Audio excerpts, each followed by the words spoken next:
అందరికీ నమస్కారం. బాలయ్య చేసిన పనికి మీడియా ముందు మొదటిసారి స్పందించారు జూనియర్ ఎన్టీఆర్. ఈ మేరకు అభిమానులపై కాస్త అసహనం వ్యక్తం చేశారు. అక్కడ జరిగింది అర్థం చేసుకోకుండా మీరే దాన్ని పెద్దది చేస్తున్నారంటూ మీడియా ముందే వాపోయారు తారక్. ఇంతకీ అసలు విషయం ఏంటంటే, ఇటీవల స్వర్గీయ నందమూరి తారక రామారావు గారి వర్ధంతి సందర్భంగా కుటుంబ సభ్యులు ఎన్టీఆర్ ఘాట్ వద్దకు చేరుకొని నివాళులు అర్పించారు. ఈ క్రమంలోనే తాత కోసం ఎన్టీఆర్తో పాటు కళ్యాణ్ రామ్ ఎన్టీఆర్ ఘాటికి చేరుకొని శ్రద్ధాంజలి ఘటించారు.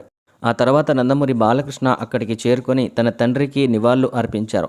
ఆ సమయంలో జూనియర్ ఎన్టీఆర్ ఫ్లెక్సీలు కనిపించడంతో బాలయ్య ఆగ్రహం వ్యక్తం చేస్తూ కోపంగా తన అనుచరులతో ఆ ఫ్లెక్సీలు తీయించేసేయండి అంటూ సీరియస్గా చెప్పారు.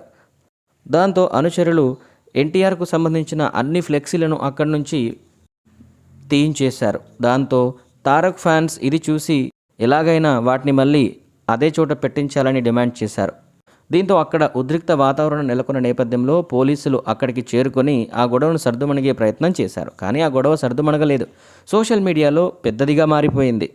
బాలకృష్ణ జూనియర్ ఎన్టీఆర్ని తొక్కేస్తున్నారని, కుటుంబంలో అతన్ని లెక్క చేయడం లేదని, ఎప్పటి నుంచో ఇది జరుగుతుందంటూ ఇప్పుడు మరోసారి బయటపడిందంటూ అభిమానులు బాలయ్యపై ఆగ్రహం వ్యక్తం చేసి ఈ టాపిక్ని సోషల్ మీడియాలో సెన్సేషన్గా మార్చేశారు.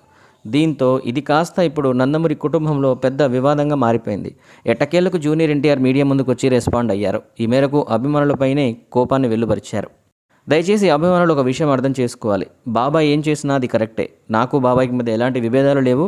అక్కడ జరిగింది వేరు, మీరు అర్థం చేసుకుంది వేరు. బాబాయ్ ఫ్లెక్సీలు తీయించమని చెప్పిన మాట వాస్తవం. ఎందుకు తీయించారో అనేది మీకు తెలియనప్పుడు అక్కడ స్వాగతం అనే ఫ్లెక్సీలు పెట్టిస్తారా? అది అభిమానులకు అర్థం కావాలి.